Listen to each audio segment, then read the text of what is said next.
All right, folks, the Strikezone. We got Joe, Jay, Nate, and Mike here. We have the man who coined the phrase "controversy creates cash," the one and only Eric Bischoff. How are you, man? I'm doing really well. Happy to be here. Now, are you very familiar with the New England area? Not familiar, yes. I've been in and out of here, you know, as part of the wrestling industry for 25 years. I've been in and out a lot, and I love the area. The nice thing is, this is one of the first times I've been to New England when it hasn't been wintertime. Yeah. So I really get a chance to dig it now. What do you think of everybody who's getting honored tonight with the Hall of Fame? I think it's great. You know, I know it means a lot to people to be recognized by their peers for their hard work and their commitment, and it means a lot to the fans as well. So I think it's great. Absolutely. Yeah, so I'm going to shoot you with a few questions. When you appeared the first time on Monday Night Raw, what did it feel like after battling Vince McMahon in the 90s in the Raw Nitro area? You know, it's a good question. And looking back at it now, I have to be honest. I was just excited and happy to be there. I wasn't thinking about the battles, and I wasn't thinking about all that. Because quite honestly, by the time I got to WWE, that was such a so far in the past that I was just excited to get back in front of the crowd again. I was excited to work with WWE and some of the people there who I had never worked with. I was excited, you know, to have the interaction with the man on camera. So I know it would seem like there had to have a lot of baggage and be concerned about the past, but it really wasn't the case. Absolutely. Now, was it different for you being primarily on-air talent for WWE, or of course with WCW? You were glad to see. It was a lot different, and it's one of the reasons why I was looking forward to it so much. Because as a performer, and you know, people may or may not realize, remember, I was an on-camera talent a long time before I was involved in the business. So for me, being on camera is fun. It's a natural thing for me to do. I don't have to work that hard at it. I'm not an actor, so I just got to turn up the volume of my real personality a little bit. But I just thoroughly enjoyed it. And the lack of pressure made me really enjoy getting out in front of the crowd again and getting the reaction that I was capable of getting. It's just a blast. What was it like to make out with Stephanie McMahon? That was odd. And I'm sure it was even more odd for her than it was for me. But, you know, it came out. Huh? Yeah, you know, I don't know how that thing all came together. It felt like it was like a really spontaneous idea from Vince, which made it even a little more interesting. But, you know, I look at things like that, and it's just acting. It's just performing. There's no personal feelings, you know, good, bad, indifferent, involved in it. It's just, what's the performance? What are you trying to get out of it? How do we make it as good as it can be and move on to the next thing? Speaking of performances, one of my favorite angles you ever did was the billion jump thing when you dressed up as the police and you ripped the mask off. That was Fantastic. Yeah. I can't believe you guys still remember that. No, honestly, that was one of the most fun things I've ever done on camera, without a doubt. Now, how about Stone Cold Steve Austin? You worked the program with him when you came back to WWE. Did you already patch out your differences before you worked the program? You know, obviously the whole firing in WCW, or were you guys still at odds with each other? No, I mean, we weren't at odds with each other at all. But I had not talked to Steve until I saw him down in Texas when we were shooting the vignettes. When I was looking at Stone Cold Steve Austin. And the first time he and I laid eyes on each other, prior to me firing him, my friend Ed, was down in Texas. And we were in a little bar, we were shooting a scene, and he pulled me off to the side and said, "Hey man, I want you to know that Martin Luther's here. In fact, you know, you probably did what you had to do, and I might have deserved it. You know, by the way, it was the best thing that ever happened to me." And that's the truth. And he meant that sincerely. It wasn't a smart ass, you know, thing. And you look at his evolution of his character going to ECW and using it as an outlet for his frustration primarily towards Zoot. And the Stone Cold character, or at least the origins of it, kind of gave rise out of that. So it might have been the best thing for him getting the boot. No, and I certainly don't want to speak to Steve or words myself, but I think he feels the same way. I mean, we've talked about it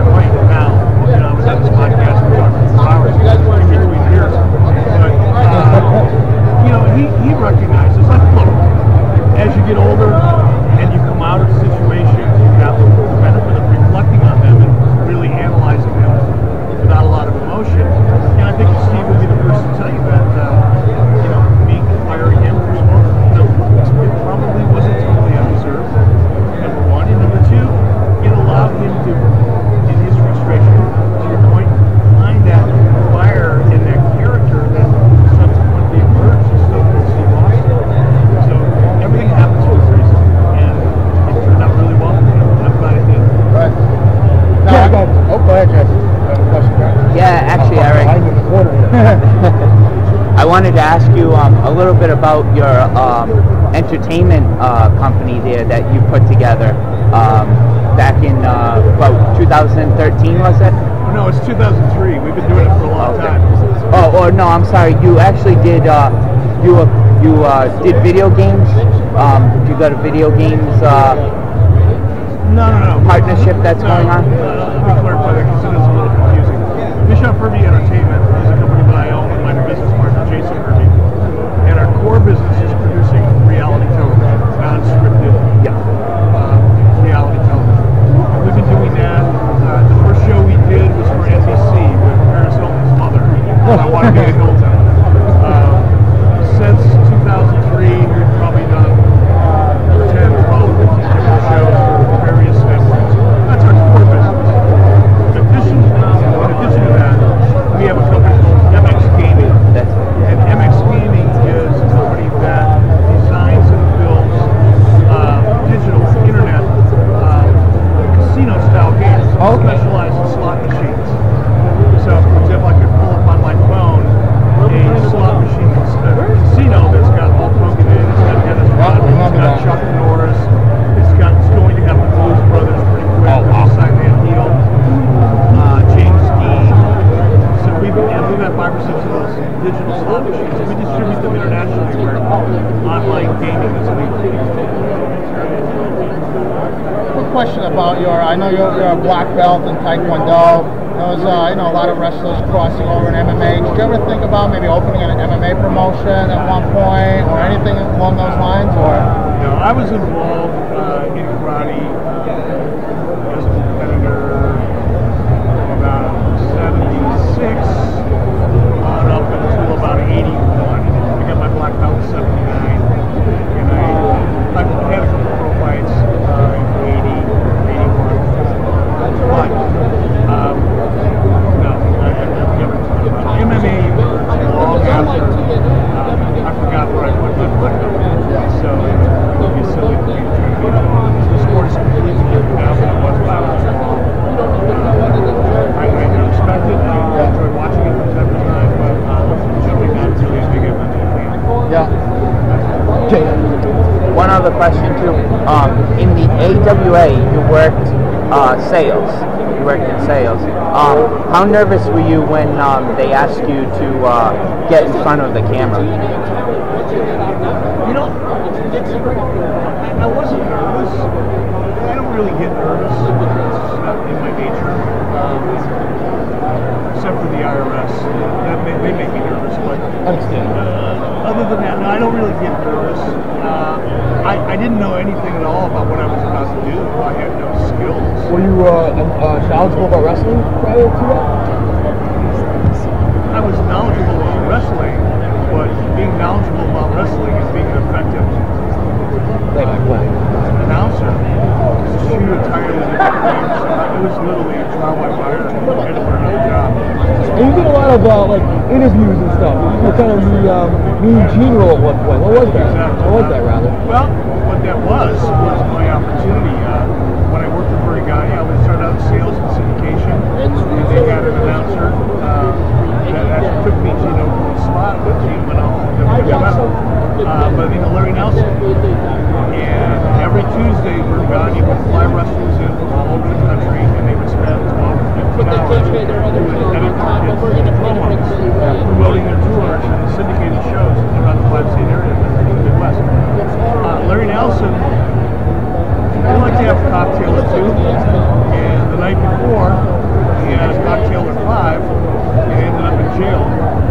Nobody knew where he was, and Vern had all these wrestlers sitting around the studio waiting to do interviews and nobody to hold that mic. So they came and got me. I was back in my office because they knew I had a shirt and tie. And said, all right, get Eric, he'll do it. And that's how I literally broke into the business on camera. Do you miss being part of the wrestling business? I miss aspects of it. I don't miss the travel. I've traveled enough in my life. If I never leave home again, unless it's for something that I want to do, it would be too soon. But I miss the creative side of it. I miss developing really great stories and trying to. I miss working with talent. I love working with talent. I miss that part of it. Yeah, it seems like you have some epic road stories. I know, like you drove out of Pete Brewski's. I know you and Hulkster and some of the guys used to hang out. If you could, for the Strikezone audience, could you share maybe one of these road stories that maybe people haven't heard on podcasts or shoot interviews? A little nugget that You know, I really don't have any road stories because the truth of the matter is I didn't spend a lot of time on the road. When I went into town to do Nitro, I flew in the night before, did the show, flew out the next morning. So I'm like a lot of the wrestlers who drove from town to town to town. You know, that wasn't part of my life. So I don't really have any road stories. You know, the one, I guess, a moment that I may have shared this before with somebody else. I was in Las Vegas getting ready to do Halloween Havoc, and Randy Savage had a match in the main event, and his contract was coming up a month or two afterwards. So of course Randy was very concerned about what was going to happen in his match because he knew his contract was coming up and he didn't want to give away a lot of leverage. And Randy was kind of a wound up, extra tight guy anyway, and a little on the paranoid side by nature. So Randy called me up the night before. Hey brother, meet me in my room, 8 o'clock tomorrow morning. 8 o'clock in the morning in Las Vegas doesn't work for anybody, including me. But I showed up in his room at 8 o'clock in the morning, probably a little over. Knocked on the door, Randy opens the door, he's wearing a towel, and he's dyeing his hair, and he's dyeing his beard, plucking his eyebrows, whatever else he was doing. And he was pretty intense. He already wound himself up. So he's in the bathroom, he drops the towel, he goes in the bathroom, he's standing in the bathroom, stark ass naked, dyeing his beard, which is a little weird. I went out into the suite area, and I'm sitting there by myself. Oh, by the way, there's a table there where there's real room service cards. It's got about 40 beers on it in ice. 10 o'clock in the morning. Randy'd already had a couple. And he's all bloomed up. And we're talking, you know, trying to have this quasi-negotiation. All of a sudden I hear a knock on the door. So I get up and I answer the door. It was more room service. We ordered breakfast. So I open up the door, and the guy comes in, and I wasn't thinking, the guy comes in, and there's Randy standing there stark ass naked with his beard dyed. There's me standing there, and I'm thinking, oh, this looks really screwy. I can only imagine what the rumors are going to be when this room guy goes back and says, 8 o'clock in the morning, Bischoff and Savage's girl is naked. It's a little weird, but unfortunately I never got out. Until now. Let's break the internet with that one. Good, guys. I want to go back to WCW and one of the gentlemen over here, Bill Goldberg. We all know he went to go 173-0. Was it originally planned for him to go on the street when he first came in, or was like a show by show? Where are we going with this? It's a rare thing, obviously, for somebody to go 173-0 in professional wrestling. Yeah, it wasn't the plan originally, to be honest with you. Bill spent. We ran Bill through the training center really fast, and Bill was pretty limited in terms of what he could do, but we wanted to get him out because he was such a powerful character. So the only thing we could do is put him out there in short matches and put him over. And then after a week or 2 or 5 or whatever it was, after a period of time, we went, wow, this is pretty cool. People are digging this. And that's when it was really more of an afterthought reaction to what we were seeing as opposed to a massive smash. Now, do you think maybe it has anything to do because he kind of had the look of Stone Cold Steve Austin, and he would bring, the WWE fan base to WCW on top of that? No. I mean, Bill's looked the way Bill's looked since before Stone Cold Steve Austin. Yeah, so there was no deliberate, there was nothing deliberate going on there. Go ahead, Jeff. Back on May 5th, 2011, you announced that you were going to be starting a brewing company. Can you talk a little bit about that? Hell yeah. Buffalo Bill Cody beer.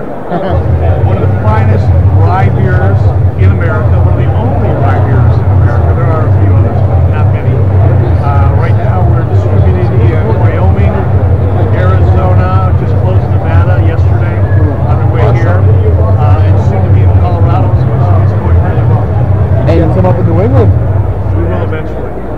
And is it just beer that you guys brew? Do you guys do anything else besides beer? Or? Mexican black tar heroin. Oh, very nice. Watch out, it's not hard to cross, bro. No, we're just beer. Just beer. And we may add another flavor SKU. Just that one for now, right? In the fall, but right now it's just the one beer. Okay. Who is one of the more difficult challenge you've had to do? WCW, WWE? It's too hard to say. I mean, there's been challenges with a lot of them. I had a lot of challenges with Hulk Hogan. He's one of my best friends. You guys still keep in touch? We're very close friends. Still one of my best friends. We talk to him all the time. But even Hulk was, it was a challenge. Scott Hall was a challenge. Kevin Nash was a challenge. Ric Flair was. I've heard Lex Luger. Lex Luger really wasn't that tough for me, to be honest with you. There was a lot of guys who were, let me say hard to do, but look, they were protecting their characters. They were concerned that they were going to be able to deliver what the fans wanted. So because someone was difficult to work with doesn't make them a bad person. It doesn't make them selfish. It just makes them artists. It makes them care about their characters. In the middle of as frustrating as it could be from time to time, I wouldn't change any of it. I wouldn't want them to change. I know that they have most of the business that made them who they are. What was it like transitioning from a broadcaster to an on-air character with the NWA? It's pretty easy for me. I've been doing it long enough. I'm just so involved in it that it just came very natural. Now I know you said you don't like traveling, and we all know WWE's in their own little every day. If the right opportunity presents itself, would you be interested in helping somebody like Global Force Wrestling or going back even to Impact Wrestling? We all know the travel schedule is not as hectic. There's not a Ice Cube's chance in hell that I would go back anywhere near TNA. Okay. As far as Global Force, Jeff and I have talked. My partner Jason, we have talked. And he and I were in the UK recently for an appearance, and we did a Q&A.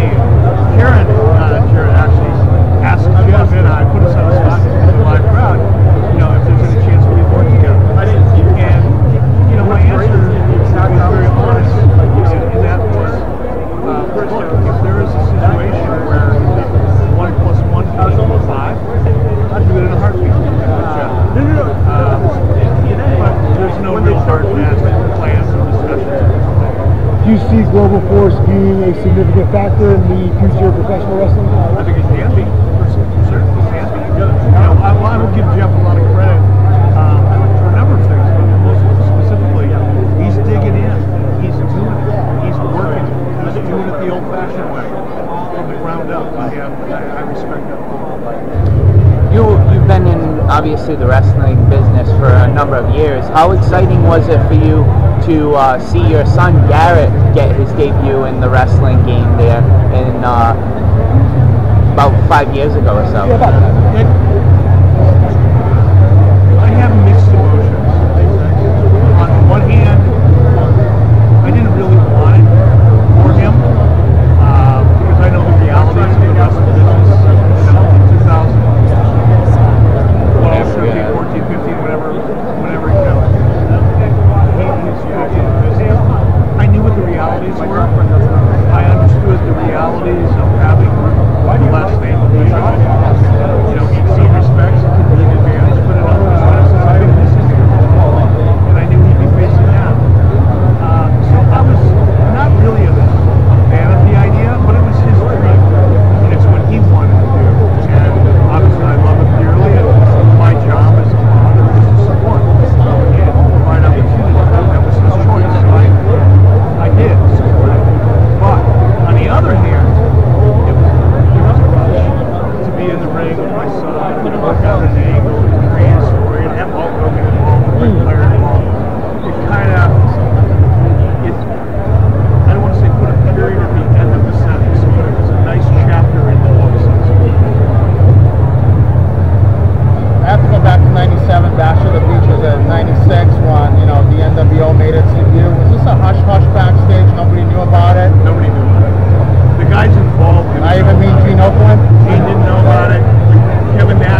I think that's what made it so great. It was a shock to everybody. So yeah, I think the only person that I really confided in early on was Sting, because I needed to get him on board to be the third guy. I was just going to ask, was there any truth that he could have been the third guy? No, he was going to be the third guy, because I had asked Hulk about turning heel about a year in advance, and he absolutely just flat out didn't want to go near it. And Hulk was up to the movie when the whole NWO thing started to evolve. So I went to Sting and asked Sting if he would do it. And after Sting agreed, that's when Hulk came out and said, hey brother, who's the third guy? And I went back to Sting and said, he's willing to do it, but I knew it would mean a lot more to Hulk. What was it like taking that crazy power bomb from Nash on the stage? It was crazy. It was exciting, and I didn't really think about it until after it was over, to be honest. And then after it was over, I realized what I had done, and I realized that I didn't rehearse it. I realized that I wasn't good at taking bumps. I'd never taken any. I realized the myriad of things that could have gone wrong, and I was very thankful to God that it didn't. I think you made out better than Dixie Carter did on the Bully Ray power bomb.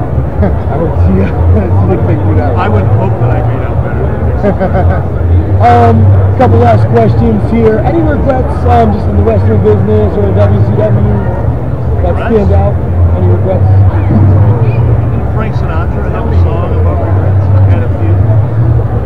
Too few to remember. I don't, no, to be honest with you, no, I have no regrets. Are there things that I wish I would have done differently? Of course. But when you have 20/20 hindsight, you could have done everything perfect. I could have won the Super Bowl as a head coach on the following Monday, knowing everything that we saw happen during the game. So I don't think like that. I just don't. Was there any truth to the rumor that you were close to purchasing WCW? Oh yeah. No, it wasn't a rumor. That's a fact. We were probably a month away from closing the deal. What was that? Was AOL or what was it really? It was AOL Time Warner. They changed the deal in the middle of closing. They changed the deal and made the deal much better. Was it tough seeing Nitro close, the whole big thing, the simulcast? No. When the deal went down and we weren't able to buy WCW, I mentally and emotionally closed that book and didn't really think about it much after that. Well, Eric, I know you have a lot to get to today. I know you just came from the Q&A, correct? No, I'm actually going up to the... I gotta go. Oh, so we're holding you I up. was on my way to go get a sandwich when I ran into you guys. Well, go get a sandwich. my fault right here. Controversy Create Cast. If you haven't read the book, go get the book on Amazon or the audio book or whatever's out there. Eric, thank you very much for joining us. Thank you for your contribution to the business. Appreciate it. You're a great role model to me and influence to me as an announcer and as a GM and an on-field personality. And just thank you for everything. And thank you for your time, sir. Thank you guys.